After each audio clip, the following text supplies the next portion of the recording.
right. What's up? Let's get this bullshit on the road. Death Machine. This is all Carl's fault. Go I don't fax know why. yourself. This is not my fault. I hate that you use that like correctly too. I hate that you actually use that within context. It's best so line fucking, of the movie. Yeah, but even in that came out better than the movie.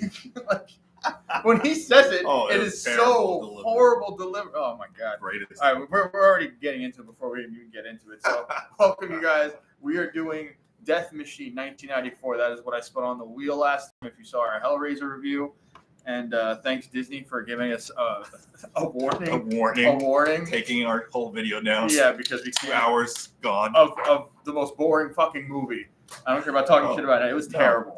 Yeah, you can't tell you, but yeah, it was dumpster fire. It was a dumpster fire because it was boring as fuck. Yeah. I'll just say that's probably the biggest criticism. It was boring as all fuck. and that's out of all the fucking Hellraisers. Oh, yeah. That's on the other 10. Yeah, that one. But let's go right now to another 90s gem. Yeah. Death Machine 1994. With our boy. Brad Dourif, who is not. He's playing the same character. He's a friend to this show. He's a dear friend to the show. But yeah, no, literally, this is just because he has the long hair and everything. Yes. He's playing fucking just Charles Ray in the future, 2003, and he just got. 2003. Oh, I just realized he does have scalpels on his hands. Yes, I thought those were. I thought those were edgelord rings.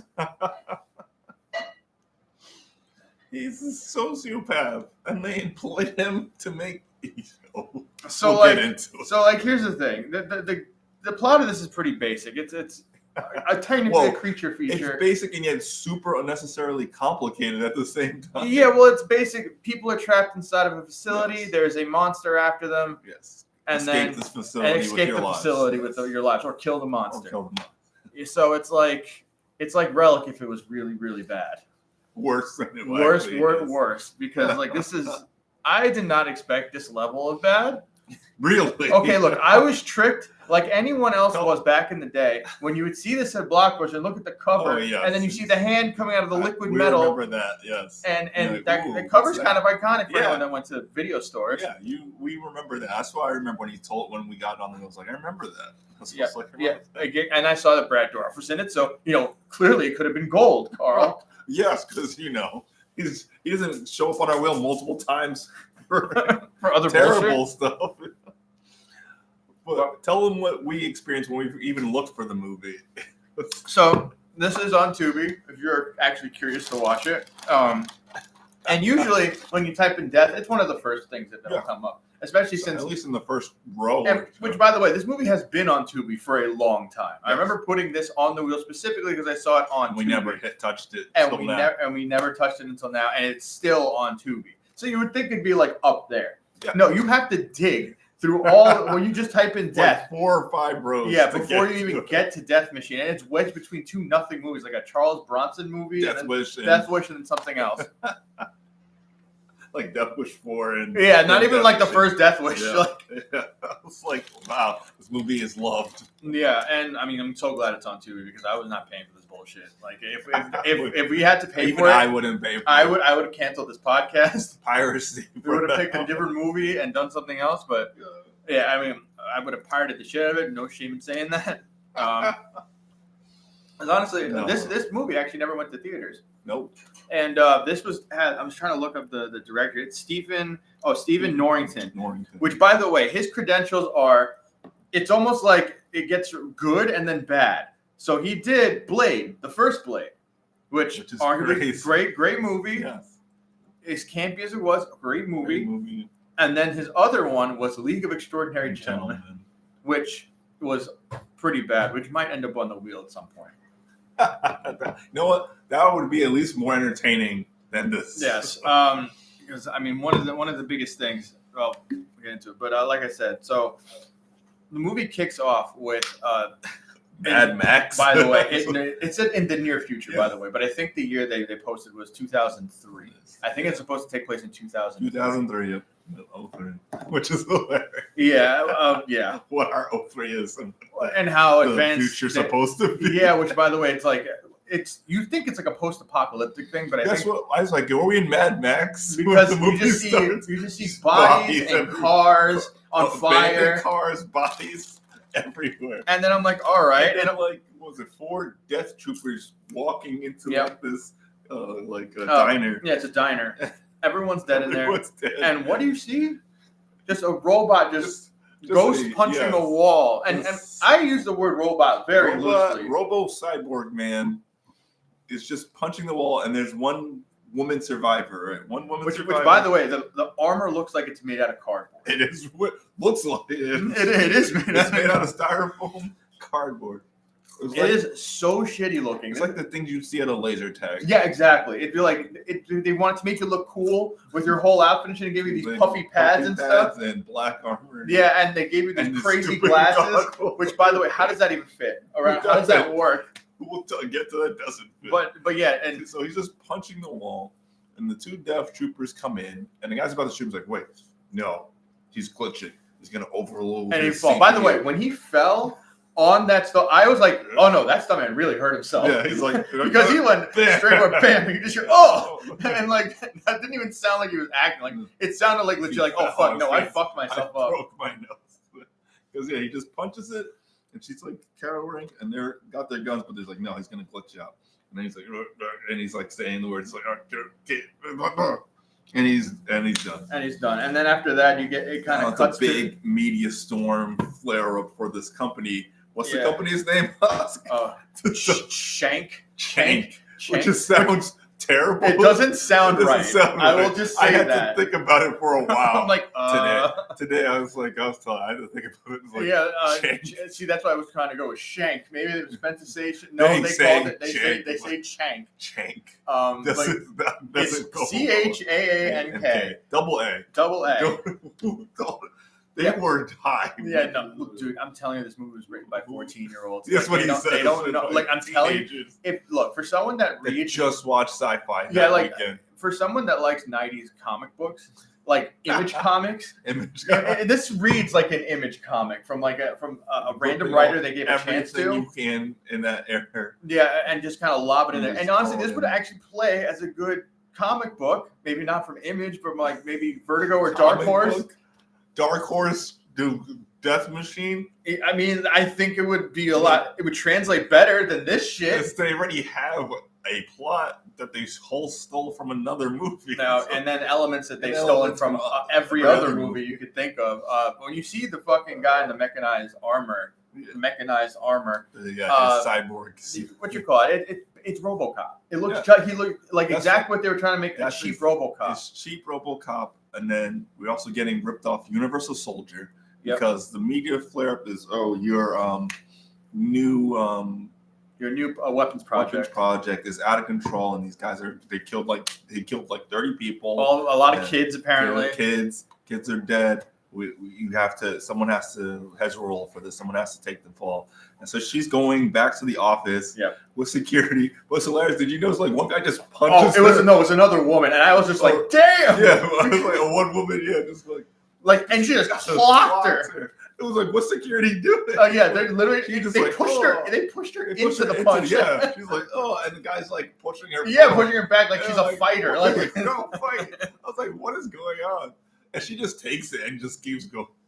And it's not like she was in charge. She's the new CEO. Yeah. Oh, yeah. And she took over. But then also, here's the thing. You find out when they go into the actual meeting, she's the one that fucking called it. Yeah. She called the meeting. She wants to know what the hell is going on.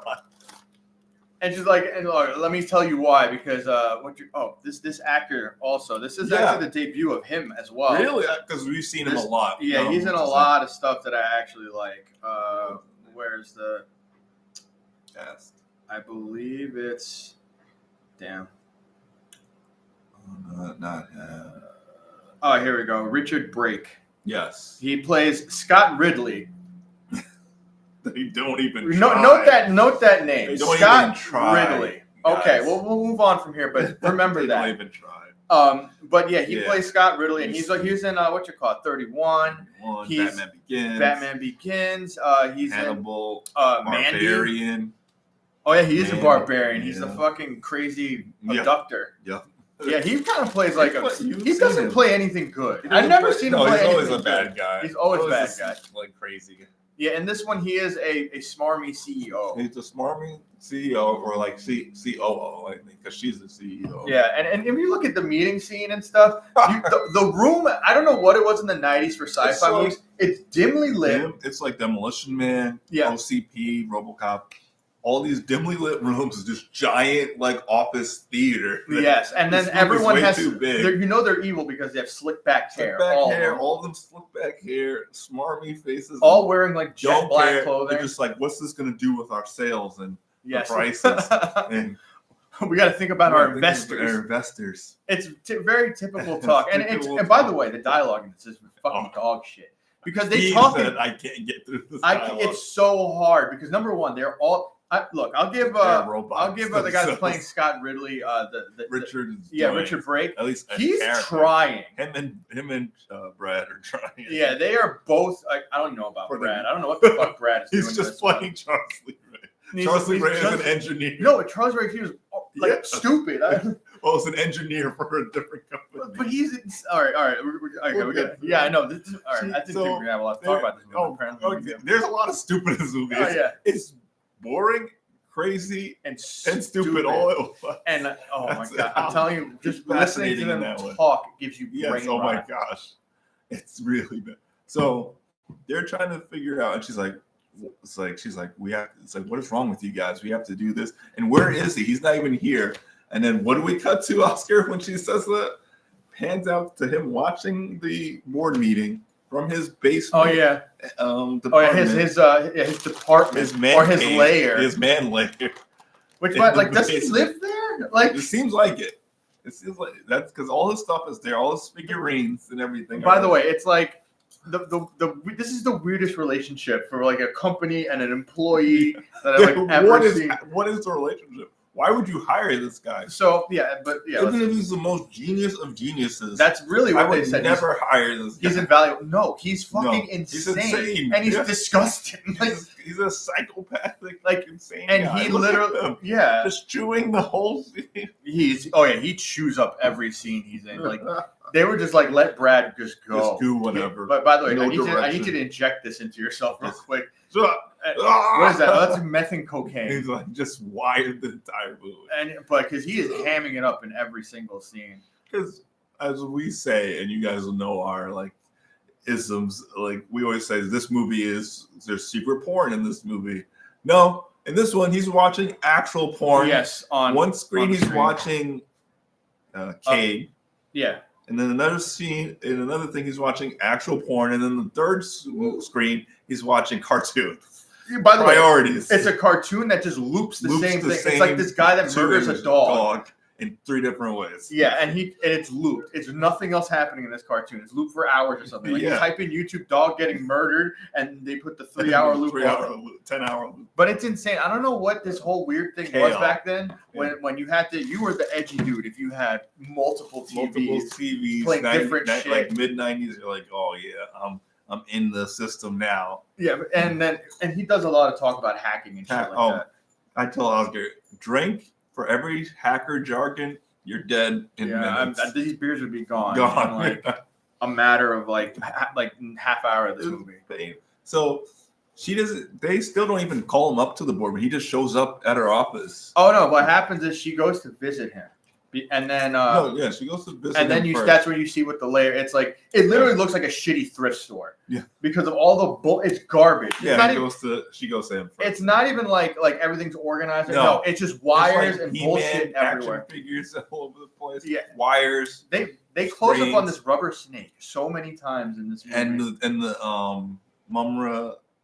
The Mumra figure and the G.I. Joe figure, and they just keep repeating that image. And I'm just like, we get it. He likes toys. But then they pan past that, and then he has a literal wall of Playboys. Oh yeah, because Carl, you know that you has to be crazy. In order for him to be crazy, he has to have porno just out in the open. Out in the open, that like in all the Hellraisers, and then his own drawn pornos.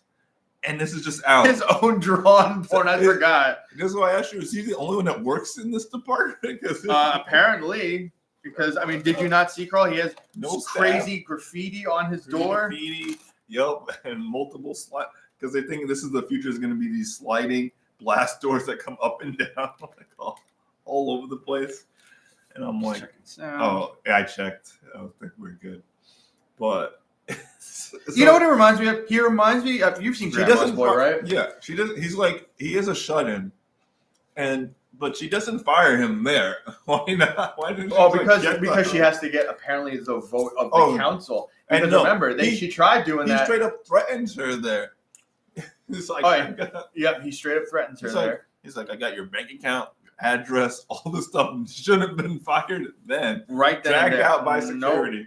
No, because everyone. Here's the thing. There's this weird dynamic with this, where they hire this man, but they are clearly afraid of him. They're clearly afraid of him, and he's screwed up. And he screwed up even before the Universal Soldier killed like 30 people. Like, this is the first time I've seen where like the boss isn't the menacing figure here. Yeah. Because like she's the protagonist. She's the protagonist, and then the other guy talks about this guy like he's the fucking Antichrist, and gets nervous every time he talks about him. It's like, oh no, this is like, he's like sweating. By the way, the way they do the waterworks in here with her when she cries, that didn't even make any sense. And then when she cries, and then he sweats. Yeah. Whoever was working the eye drop department there was doing overtime shit, man. That didn't even make any sense. No, none of this makes sense because like once we get into the whole dynamic between the two, then he does the thing where he comes to visit her in his office because she's doing a check on him. Yes. And she reads a whole rap sheet. Yeah, and reads a whole rap sheet, all this horrible stuff, deaths. Bad experiments have gone wrong.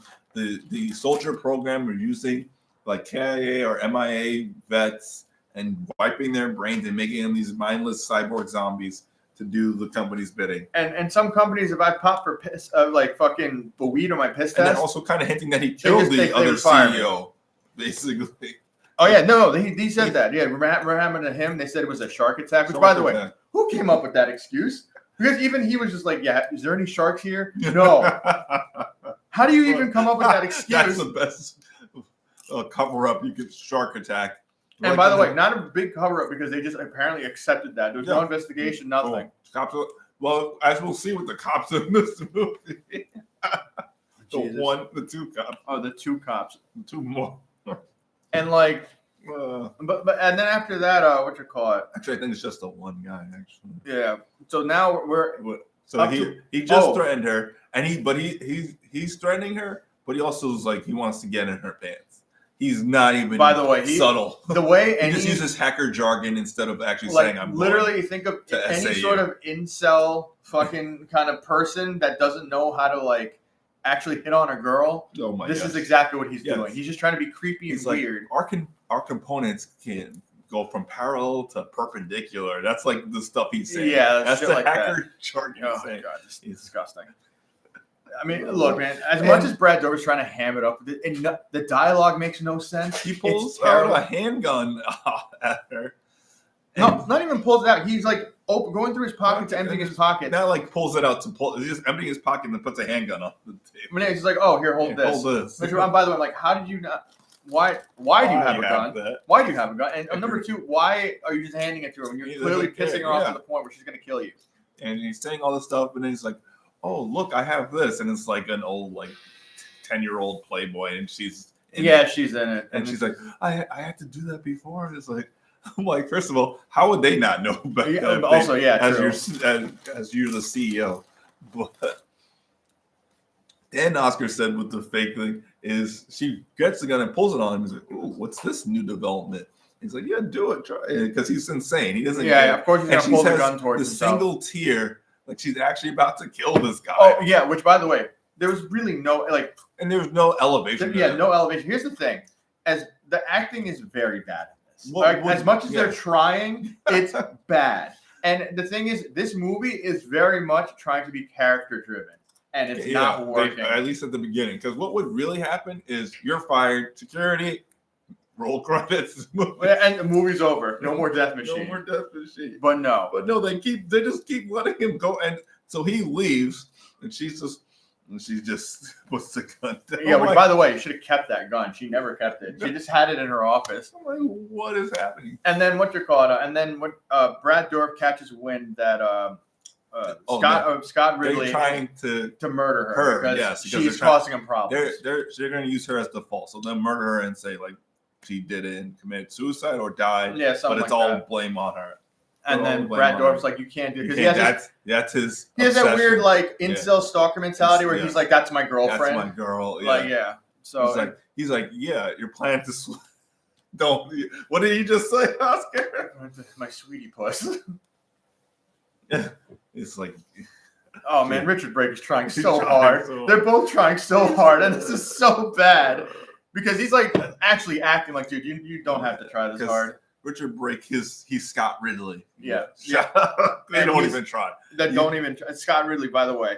A lot of these movies, because Jack Dante is actually named after Joe Dante, the director. Ridley Scott. Scott Ridley. When we get up to a couple other guys, which we skipped over their introduction. And characters. Because we also get introduced to this side group of characters. The hacktivists. Yeah.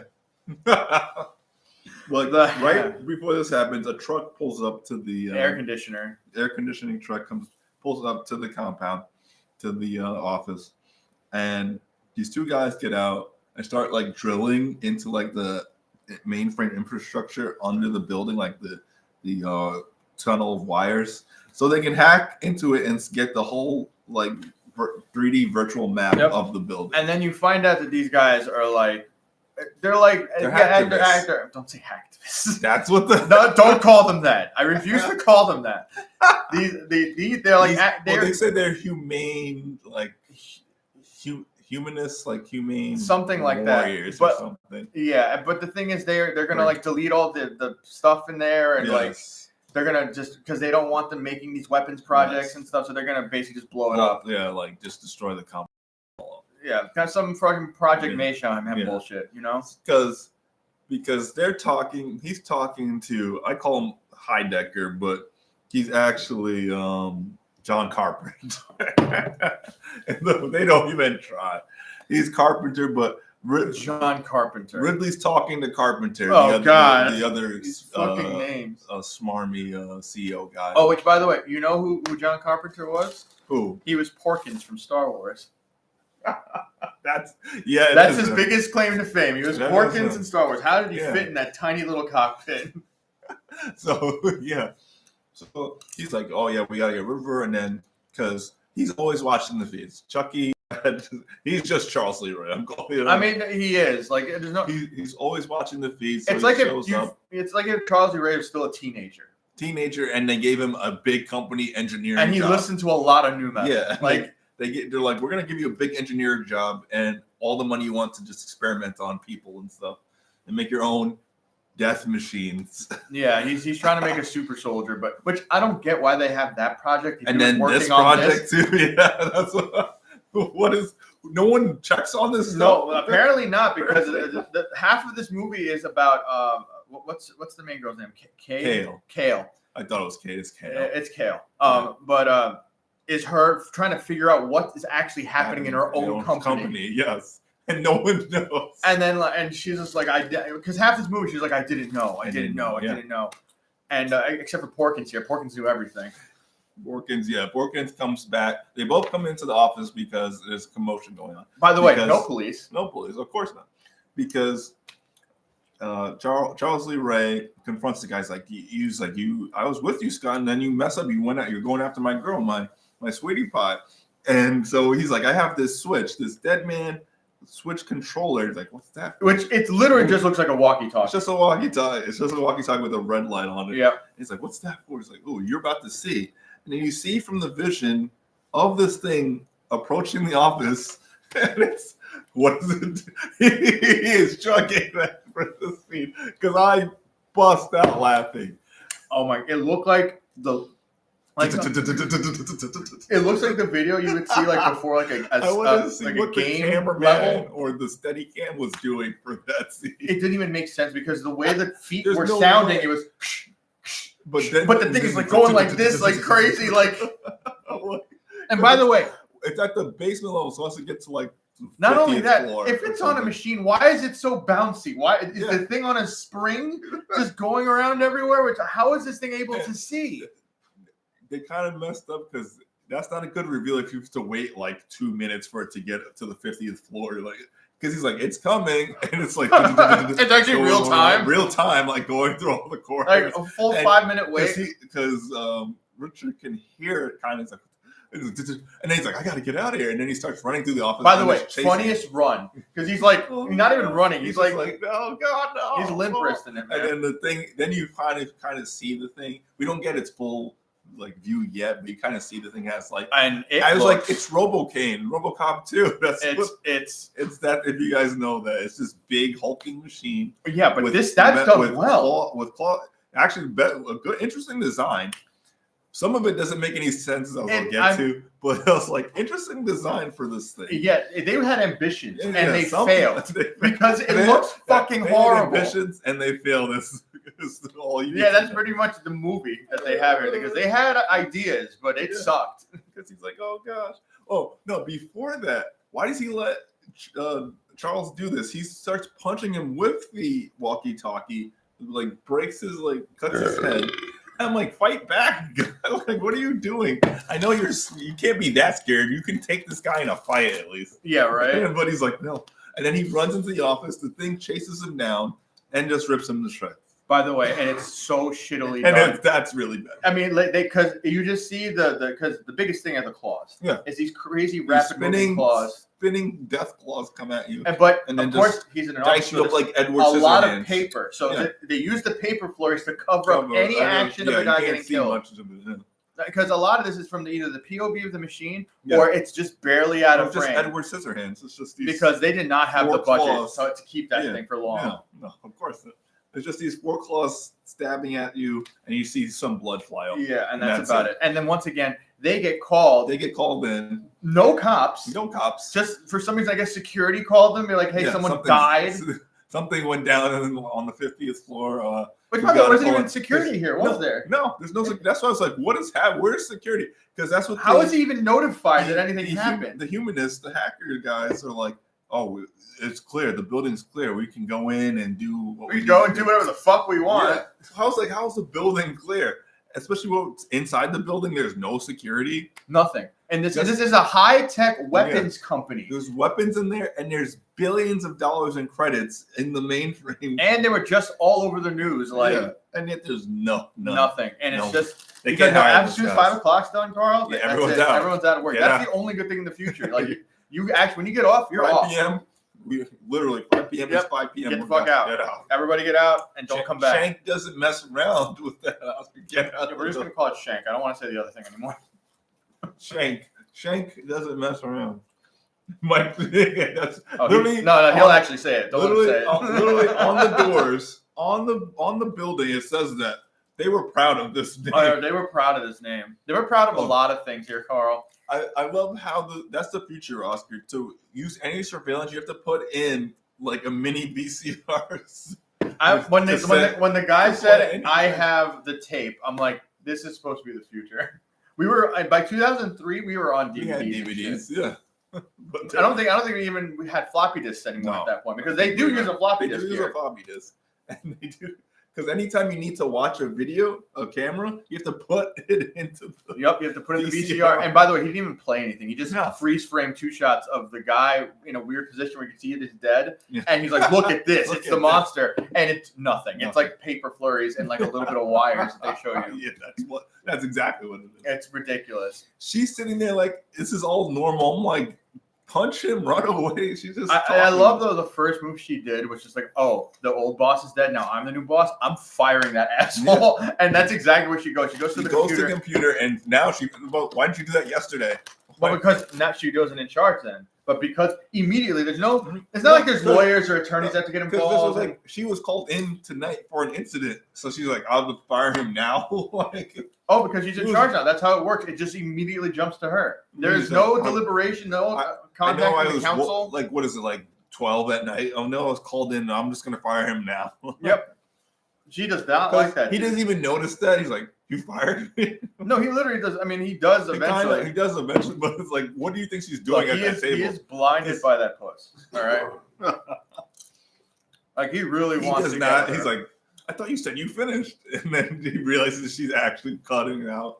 terminate all access. I love how she's still finishing it Executing. in front of his face. In front of his face. It's like, no. And by the way, now that he's like cursing and shit, all I can hear is Chucky. That's what I said. Once he gets mad, then you hear Chucky. Yeah, it's like, bitch.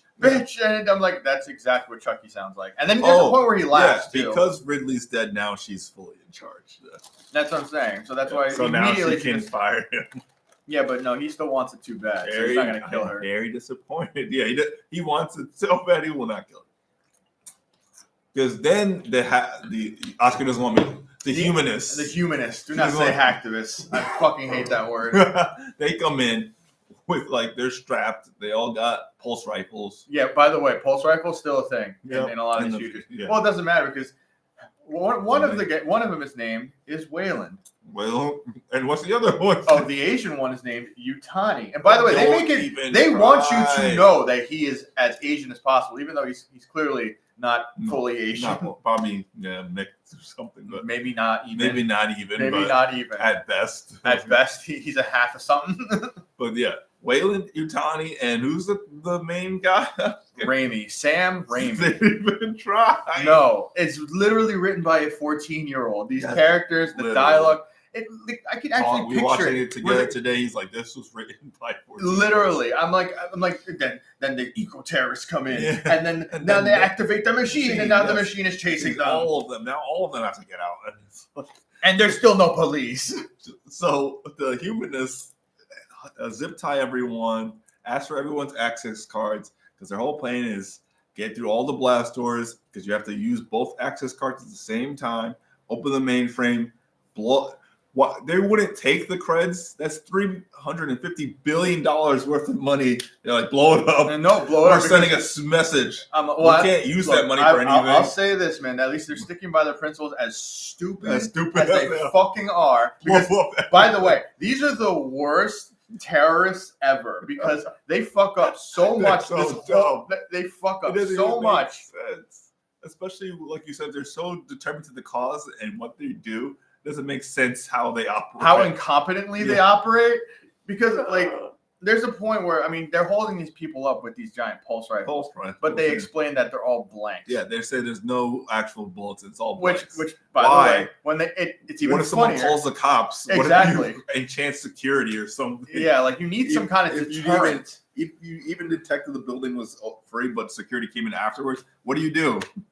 You can't shoot your way out. What are you supposed to do, man? They do have actual depth charges and but that's meant to blow up all the shit. That's it, but you don't bring actual live ammo. You just bring bombs. No, not even a taser, nothing. No, but what's even funnier is that basically for some reason they trust this Joker-esque Chucky, this fucking Hot Topic manager, because he's like, "Hey, what are you doing?" He's like, "I'll help you guys out. She just fired me." Like, okay, we'll believe. Well, I instantly now believe. I'll give him this. That's a perfectly good reason for him to betray him now. Yeah, but I'm not trusting this guy.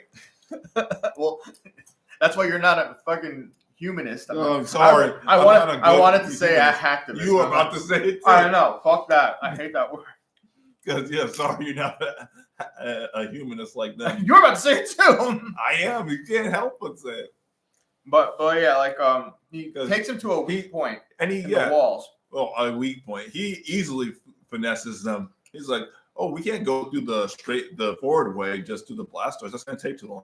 I have a straight. You can go." He's like, either go try to get through 3 solid walls of nuclear proof blast walls, or this 14-inch containment wall, which actually just cuts into his man layer, which you don't even notice. By the way, how asinine is it that they have all that for the front entrance, but anyone can get in through the side entrances? Just cut a hole into his man lane. You get it. How does that make any sense? But to get into the actual front entrance, you got to go through several blast doors. So the humanists are like, all right, let's get to it.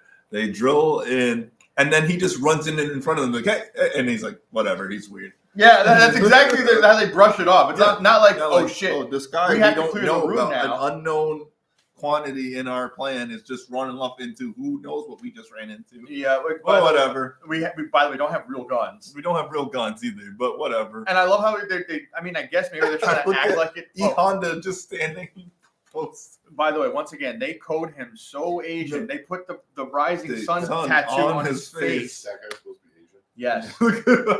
His name is Yutani. His name is Yutani, and he looks like E Honda. He even says Shoryuken. Yes, I was about to say that's even funnier when you say that because it's and they literally said it's because it was in Street Fighter 2 that they used that. Because look at Mike's and face. it's just the upsetting. face of joy. We can show you. It looks like Edward James almost. He doesn't look. He's like, hey, and he's like, that's whatever. the guy from Battlestar Galactica. Right? Yeah. Yes. He looks like him, but just younger. That's just get the stuff inside. Yeah, you don't know what's inside. No, you don't. And look at this. It looks like a fucking storage unit. It looks like my storage unit. Just TVs. You don't leave your TVs on. In the storage unit. TVs on the floor and on. And he comes out with like the googly eye goggles. Oh, because he's eccentric. Because he's a Joker. This is his trial for the Joker, and he's failing. He's like, what is wrong with you? He's like, almost, but not quite. But I got this. So he has the remote again. And then what happens? That's the most hilarious thing I've seen. Okay, so I'll give it this. This was actually pretty funny.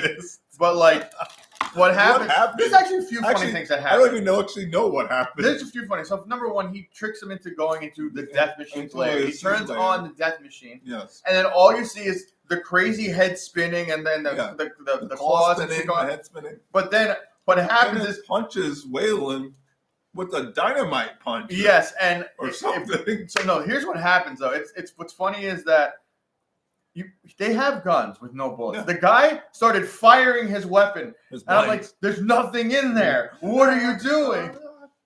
And maybe it punched one of his charges, and that's what blew up. I don't know. I think maybe I don't know because it doesn't have dynamite punches ever again. You know, Waylon just gets punched and it explodes. And not only that, you see the stupidest looking dummy get launched out of there.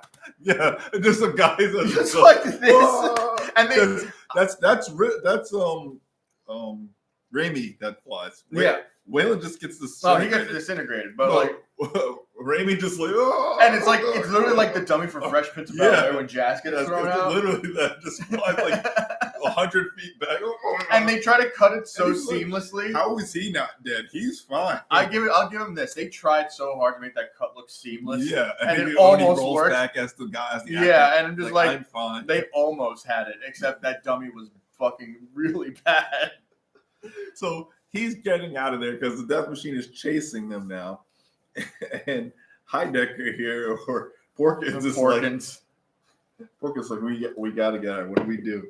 He's like, he's sealed off all the other exits. So we have to take the service elevator. Yeah, and then also what happens is she realizes, hey, look, if we start a fire, it will close the blast door, so at least it has more stuff to get through. Which, by the way, you would think if there was a fire, you want exits for people to get out. Nope. Same thing was like War of the Worlds.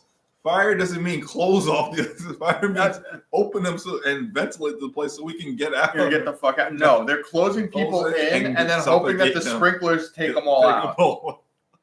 Like, that is insane. She's like, anyone got a lighter or a match? Like, no, but we have these incendiary charges. Which is insane because I don't believe that because these guys are potheads as motherfuckers. By the way, if you want to look at some crazy future joints. Every time, tell them because Oscar's favorite character, E Honda's just like, here you go. Oh my god! Yeah, why is he always doing shit like? And he's doing like this crazy shit just like past things. Yeah, he's like, it's like Mac from It's Always Sunny. Like, like for no reason, he's doing all this every time. He's all his honestly, this is he acts exactly like how Mac acts in It's Always Sunny. He's trying to like look tough with kung fu because that's exactly what he would do, or that's what he thinks. That's what he just told him. He was like, yeah, we have no live rounds. And she's like, great. Oh yeah, we were gonna burn the money. I'm being saved by the Three Stooges. And I love how that was. Oh, but -1 because you got. Oh, and they kept calling him Ho Ho. I guess because of it's a snack. Yeah, the snack cake. I'm like, that is it. The disses here are corny as fuck. Yes, they're part of the Humanist Alliance. Humanist Alliance. There's 3 stoners in a fucking air conditioning. Where are the other humanists? Yeah, there's no other ones. This is just a 3-man job. You guys. Oh yeah, because they're supposed to be a one and done. Just cut into a high security vault and blow it up. Yeah. Well, I guess it's only a 3-man job, so there's no fucking security. They didn't know there was a death machine in there. Porkins gets one of. Oh, we forgot to say that. when they they zip tie everyone and disarm them, they take not one, not two, but 3 pistols from Brad. Which, by the way, I'm like, why what? didn't they take them? Use those, yeah. Yeah, why didn't they fucking Because take they left them? it on the table, and then Porkins grabs one. And like, oh crap! Not to mention, we didn't think this. Not to mention the other gun that was in the woman's office that she left because the guy took another one out before. They're like, oh crap! We didn't think that he's got there a was real gun. Four guns. 4 guns they could have used in the beginning. That's hilarious because they're like, oh crap! We didn't think this dude. He's got the real gun. Why didn't we pick that up, guys?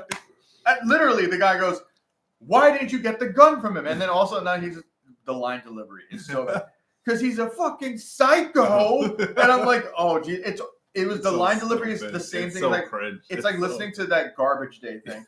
Garbage Day. And that's exactly how the line delivery is here for everything that they do. Oh my gosh! So Porkins makes him go into the surface elevator to like get out of there. Yeah, I don't know what he's doing. On. There's no other exits from this building. Yeah, he could have just left them. I don't know, but there's no other exits from this building. So they get in, and then the death machine jumps on the elevator and starts tearing into everyone. He tears into E Honda's legs, which is fine later. Like you see the gas. E Honda, they like heals like John Wick does. Yeah. So they're trying, and he's like, shoot it, Porkins, and he shoots it, but it ricochets, hits him in the shoulder. Yeah. He's like, oh god. And then he gets like the full brunt of the machine. He gets the full. Then the machine finally turns its action to him and finally just tears him up. He's like, oh, help me! And they're trying to shoot him. And he's just like, oh. I will give you this. That's hilarious. Oh god! By the way, the dimensions of this machine is never. How does it fit in the elevator? It doesn't. It doesn't make any sense. No, like the elevator should just rip apart and everyone should just fall out, which kind of happens, but only one dude. No, it only needs to make a little hole. A little hole. It's like a rat. Like if its head can get through, the rest of it can get through somehow. Because look, that's what happens. Him and Porkins fall out of the elevator. Oh yeah, they fall. And then, by the way, once again, horrible dummy for the machine. Dude. Also, why did they make this scene so dramatic? It just looks goofy as shit. Basically, it's that whole thing. And she's like, why is she upset? She doesn't even like this guy. He just held you at gunpoint. Oh, and then look at this fucking wobbly ass dummy of a fucking machine. Two dummies. How long is this thing? Porkins? Is it like cheetah size? Like what is it? It's about like 12 feet tall from what when we get the full size of it. Oh god, it plays like a horrible alien movie. It is. So they fall through, but now they realize we need to gear up because they get into the next floor, which is the cryogenics floor. Oh yeah, where they discover the Universal Soldier. The Universal Soldier thing, which by the way, they make it seem like this is such a horrible thing where I'm like, we knew this from the beginning of the movie. If they had held on to this to the middle and we're like, Universal Soldier came out like 3 years before this movie. It's basically Universal Soldier. How did they not sued? Like, this was his other project. Because that went to theaters, Carl. This just went straight to the video. Don't watch this. It went straight to video, and then Tubi immediately got it when it first came out. That was probably one of Tubi's first purchases. Flagship movie. Because she's like, oh yeah, we had this project, but their minds get like glitched and wiped, and your brain basically turns to much. Yeah. It's anti-RoboCop. So let's put you guys. No, actually, first she's like, "I'll go in it." Why would any of you get in it? She's like, "Suit me up," and you think it looks like they're gonna suit her up, but then it's Raimi getting suited up. I'm like, why is any of you getting in this thing? You just told them what it does to your brain. And by the way, at this point too, Brad Dorbett's only communicating with them through TV. Somehow. He like disappears from the movie for like for a while. They must have not been able to pay him enough. Yeah. So they strap Raimi into the dumb laser tag headset, foam suit. This was definitely like something from Qzar or something. Yeah. If you remember Qzar. So she's like, I was like, all right, I'm gonna upload you in. He's like, oh my brain. Oh, I see. Everything. It's like the Matrix. Yeah. Except like terrible. Terrible 1990s Matrix. Oh god, it's so fucking bad. So it's because it has to wipe your brain and give you like just a command. She's like, say defend us and destroy the war machine. Yeah, a war beast. War beast. That's war technically beast. what the machine is called. Destroy the war beast and defend us. That's and it's execute. That's it. She has to type both of those in, and then he becomes basically a mindless. He becomes RoboCop. terrible acting, but he becomes like, oh, by the way, his acting thing now is he just yells. He's like, all right, let's go. Like a drill sergeant. But I'm like, how does that even get to the service hatch? And he's just walking like RoboCop. Oh God, it's so fucking terrible. Because that's what it says it on as the caption. It feeds on your fear. And Brad tells them it tracks your pheromones. That is your fear pheromone. Stupidest fucking thing to track. Track them. By the way, if you're in a war zone, everyone's afraid. How are you able to track anything? Yeah. And what if they're not afraid, or what if you can't see them? Just track them. Yeah, track their bodies. Track their body heat. Something like that. No, but you see like the visual. By the way, it looks like some shitty fucking PC video game visual. Apparently, where you see like the heart and I guess the pulse. The more you fear, the faster it goes after you too.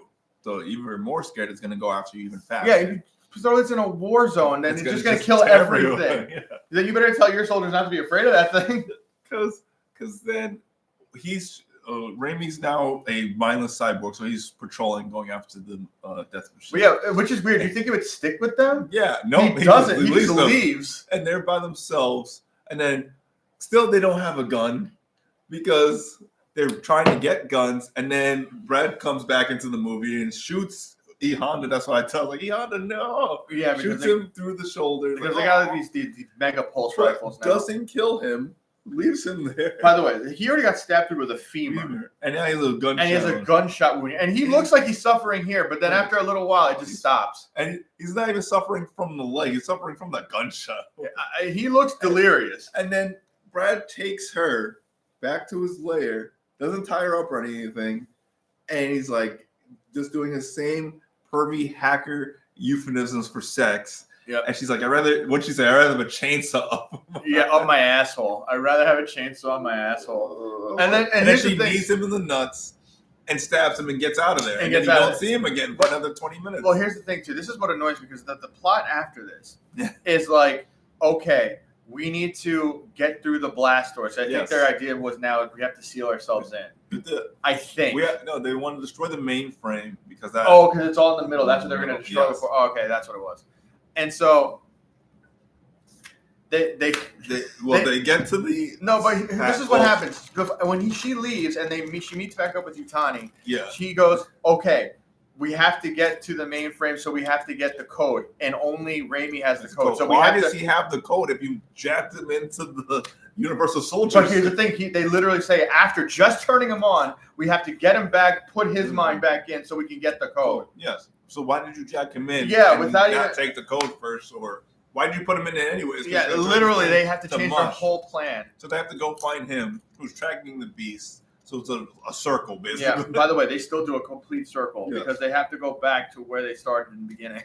So he finally Raimi finally hears the beast. He uses his wrist rocket, which is the most amazing effect. What am I saying? The most amazing effect of this whole movie. He shoots a wrist rocket and it turns like 3/4. Oh, it's straight up. This is a drone. It's on like a bad. Like they put a little mini camera on top of this rocket and tries to show you its Which POV. Apparently I read was inspired by Evil Dead. That whole thing where the ghost starts trying to go through the woods and get that's where they were using that inspiration. It was like the Raimi rocket. Then the death machine looks like, and it's it just gets dude. And but you thought that. By the way, what is with these dummies just going like this? Yeah, this is like just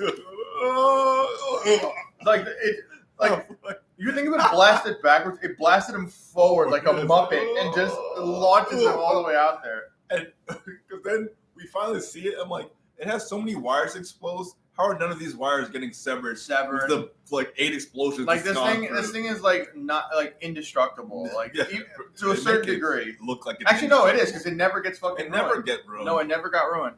It just gets shut down. Yeah, not even. Well, I guess maybe. Yeah. We'll get. Yeah. So they blow it up there, but the wrist rocket only has 1 round because then he's done with that. Does he use any weapons again after that? He has the other gun, and they all fire. Use it? Yeah, but remember, it's like near invincible for somehow, even though there's all these exposed wires. None of those get severed because it uses that. They all shoot, and because they're trying to get him back. But he's like, oh, it hurts. It hurts. Help, please. And then she just plugs him back in anyway. Like, what? And he's like, all right, let's go. Let's go. Move. And she's like, I love how they all look at him. Yeah. There's certain points where they're acting, and I'm just like, no, you guys are just dumbfounded during this shitty fucking movie. Because Yutani's bleeding out. Ian's bleeding out. And she's like, you have to wait. He's like, no, leave him behind. It's like, no, he's a human. We can't leave him behind. It's like, move. And that's when he's like, tries to get his humanity back. But then she plugs him back in. Yeah, because he's like, it hurts. I don't know. Yeah. No, she puts it back on him. I'm like, what are you doing? And then so basically at this point, they're trying to make their way to this service elevator. The service elevator. The other service elevator. Right? Yeah. On the outside, because you have to open the service hatch and get out. Yeah, it's like a scaffolding elevator. So they have to work together to turn the crank. She's trying to turn it all on. This is terrible design for this. Yeah, it's a hazard all over. She should be electrocuted right there. So it's like raining outside or something, and it's getting wet inside. Yeah, and there's these giant, like 30 feet long tension cables holding it all together. And now they're finally hearing the death robot coming. Somehow it got outside. Yes. And is about to come inside and bust them through. And this whole scene is fucking. She senses it because she's like, Randy, move. And he's a robot. And once again, he gets his shit rocked in. Like, he does the same thing. He flies backwards. And now they're fighting. Fist fighting. And she's like trying to get, but she wants to get, she still needs both of them. And she's like, come on. He's literally, what do you mean, come on? He's literally fighting the death machine. No, let me just, stop fighting the death machine. This part. Oh, that was so stupid. Did you see this too? Because Raimi finally gets the death robot off of him, and he's climbing up. She gets him out because Yutani's shooting it to keep it at bay. Which, by the way, the bullets, I guess, just slow it down. But do nothing else. Do nothing else because it still goes. And the thing is, when you see this thing move, it is so clunky. Yeah. And so, and it literally is. They just speed up footage. That's all it is. That's all it is. And it's usually a figurine half the time, and there is an actual full size model, but most of the time it's like Oscar said, a speed up footage of a figurine coming at them. And so Yutani's just firing his smart gun, and it's and then she's like, he runs out, so he's like, come on. So he turns around and hits his head on the surface. You know what this reminded me of? And just falls back. You ever remember, I don't know if you've ever seen the Rick and Morty episode with that character Blazin'? Yeah. That's what he dies like Blazin' from Rick and Morty. Because, he's like, oh, whoops. And then he just accepts his fate because the thing is right on top of him. He's like, he doesn't even have a line or anything. He just dies. And they don't even show it. You just see the claws. Come and then down. I think he drags him off, and that's it. And that's it. Look at Mike's face. It's so terrible. Mike looks up for 2 seconds and is immediately disappointed. Instant disappointment. So they still have to get into the elevator. Or basically, Oscar said, basically the scaffolding. The scaffolding ladder thing. But and it's still there. She's using her Ripley gun now. Yeah, because she's turned into Ripley. But so it's on top of them, but she shoots off all of the tension cables. Yeah, so it just slams down. So it slams down. Then she hits I don't know how she knows when to hit the brakes, but she hits the brakes at the perfect time. So. And they land on the floor, on ground floor. And then out of nowhere, because we forgot to say, Raimi tried to call security. Oh, no, he tried calling the cops. The cops. And there's one security guy outside on the other side of the complex. Like, what are you talking about? I don't believe any of what you're saying. Oh, yeah, the CEO's there right now. Yeah, right.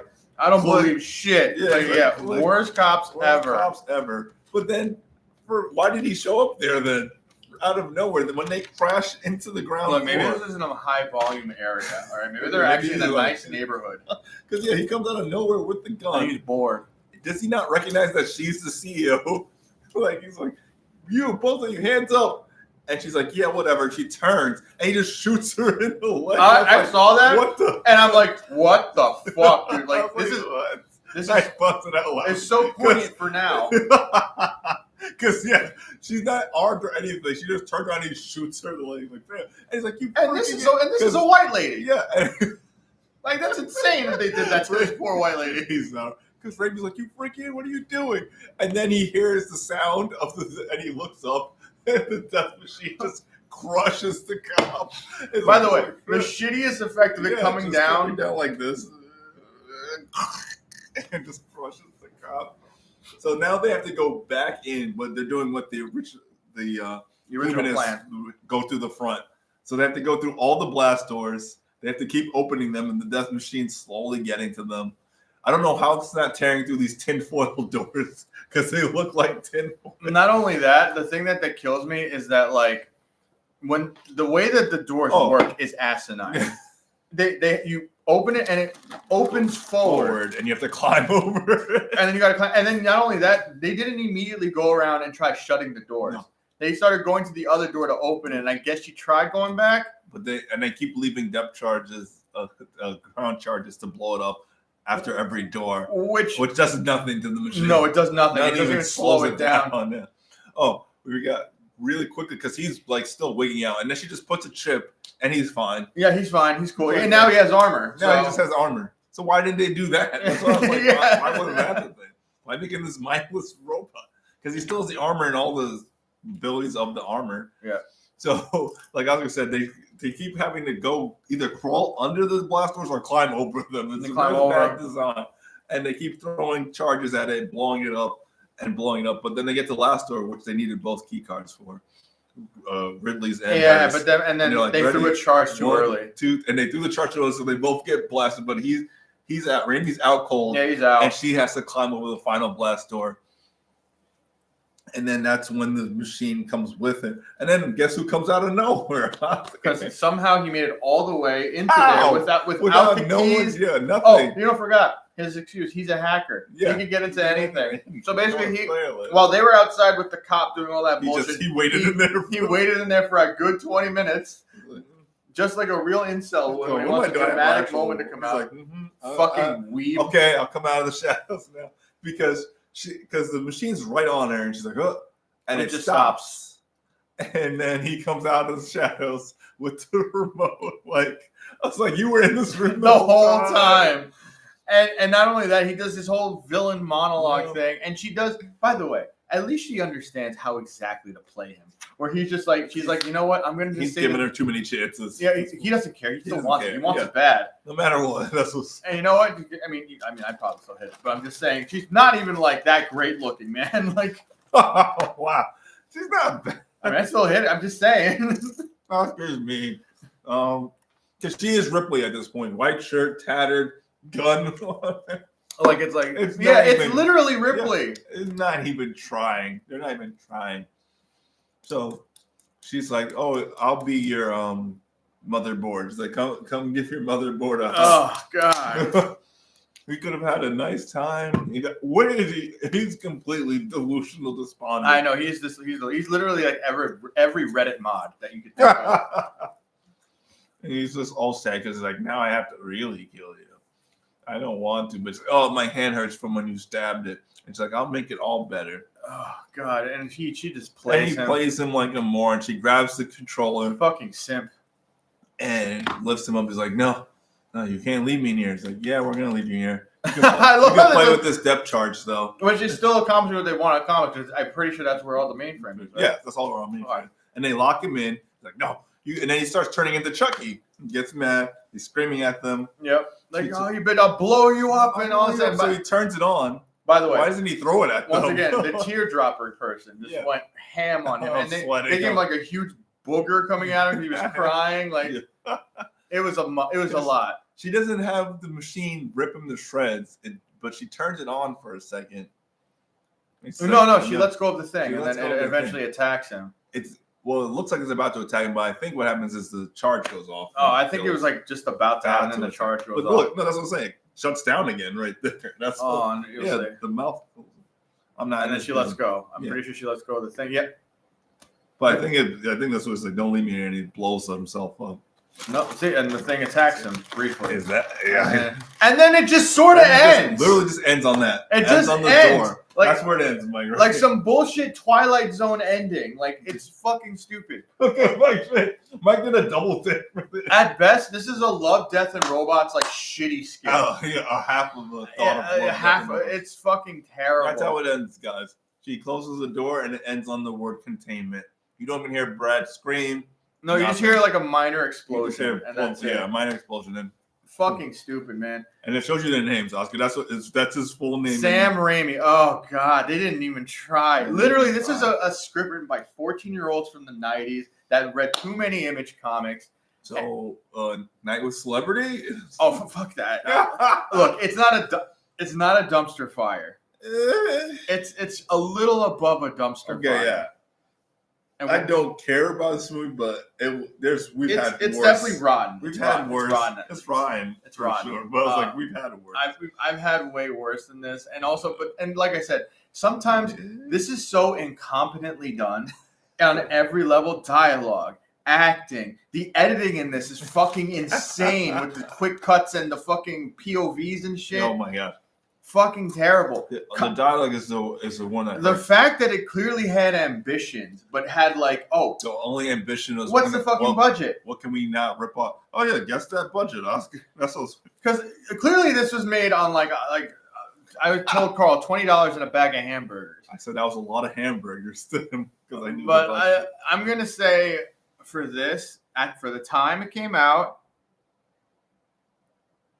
500,000. I said it's a lot of hamburgers. 500,000. That's a lot of fucking hamburgers. $500,000 worth of hamburgers. Try $3.5 million. Shut the fuck up. That's not what it is. Show me right now. That was a $3 million movie. Yeah. Yo, Brad Dourif must have made out like a bandit because he always says that you just paid Brad and no one else. Brad and Richard. That doesn't make any sense. Where did the money go? Brad and Richard and Rachel Weisz's. I'm sorry, like. You can't even say practical effects because that was literally like cardboard and chicken wire that they made half that shit out of. Like it literally looks like a cosplayer's outfit from like Comic-Con. It is. It probably is. That is hilarious. He says 500,000. This was done. I always try to justify. I can't even justify where that money. This was done in a public storage unit facility. Where did the money go this time?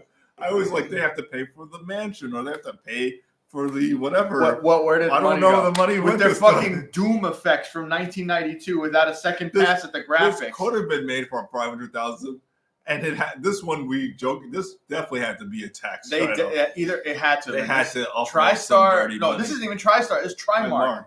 Trimark. I don't even know what that company that is.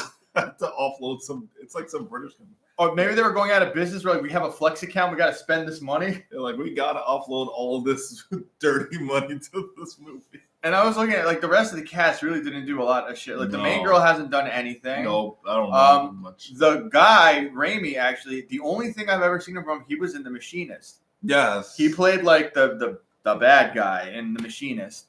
I seen him on like television. Yeah, and I thought he did voices and shit just based on his voice, but no. I like how she's in the cast. She's not in the movie. Rachel Weisz is like put on the cast. Well, because that's probably the best thing that come out of this movie. That and Richard Brake. Well, Brad too, but that's the only three people. And like, everyone else, I do not know. No, and Porkins is just Porkins. And I hated that the credits in the beginning looked like it. And you knew it was gonna be shitty, but then once the opening thing out, they did that weird graphics like the beginning of a video game. Oh my. Death Machine, and all the hacker jargon that made no sense. Oh my god! And by the way, I never actually saw him hack anything in this entire movie. No, they just type in command prompts and then say execute. There's no actual hacking. No, this movie is not a dumpster fire, but it's definitely at least rotten. It's just rotten. Like if you're curious about it, go watch it on Tubi. Do not pay for this. Watch our review or watch a quick edit of it. Don't even watch the movie. That's 90 minutes, but it's gonna feel like 3 hours. Our review is less than that movie, so you should just watch the rest of the review. It feels like 3 hours. We were watching it today. I was like, oh my god, 5:30, and the movie's still going. Like I tried watching this on the treadmill, and that was the longest treadmill. Like I wasn't even running; I was walking. My knee, I have a bum knee. So I'm like, it was just the longest walk of my life. Like we said, Mike's sitting here and he lifts his head up and he does double takes because of how bad he's like. Look, like I said, this movie fails on like every level, but it doesn't offend me as much as like let's say some of the Hellraisers. Because there's worse boredom and there's worse cringe. Because it's stupid and crazy enough to not completely bore me out of my mind. It almost did though. It almost did. Then it goes to stupid, and I'm like, yeah. And not only that, like I said, if there was no E Honda or Brad Dorff, I probably would have. And also, if you like to pay attention to like the technicalities of like the filmmaking, like the edits, the bad cuts, edits, the lighting, the grain of the film, the bad figures, the bad effects, the film, the dialogue, the editing, the terrible dialogue. Dialogue. Oh my god, Kale had the worst dialogue of all. And Raimi had horrible delivery, man. Horrible delivery. He said, "I'll be back." I forgot about that. Blatant. It's sue them right now. This, like, seriously, Universal Studios. James, sue them right now. Like, even retroactively. Today. Just go back and be like, "Hey, Trimark hasn't even been suing the crap. This is probably the last movie. I was like, Trimark's probably not even a company anymore. No, they're absolutely not. Still sue the crap out of them for that. That one we all rolled our eyes. We're like, oh god, I saw that. I'm like, and also I love the reaction she had. It just looked. Why did she even say that? And just even in the movie, like this is stupid. And this erased his mind. And fuck this, erased your mind. All right, but yeah, that's gonna be it from us. But let's whirl on defunct. Let's spin the broken wheel. So the wheel broke somehow during the week. Mike. Checks in the mail. So Mike's trying to save we're gonna spin it, and if it lands in the middle of the circle, then we're gonna flip a coin for it. So let's see. You spin it. Like, it does not satisfy. It doesn't even have without the clicks. Oh, it spins pretty well. It does spin well, but let's see what lands on the circle. I know, Daisy. Like, no, not another bad movie. It's a bad movie. Daisy. Oh, we got a split. It looks like it's between Ernest Saves Christmas and Cool World. I was gonna say it has to be Christmas. It has to. We kind of have to choose Christmas. I was gonna say. All right, fine. We're gonna do Ernest Saves Christmas. Remember, for our this next is random, cast. but it's this Christmas season, and we got Ernest Saves. I mean, we were gonna have to flip for it anyways, but yeah, Ernest Saves Christmas is gonna be the next one. I'll see if Andrew wants to join us for that one. Yeah, he's in. Ernest Saves Christmas. All right, at least we might have a good movie now. Sort of. Later. Later. Oh shit.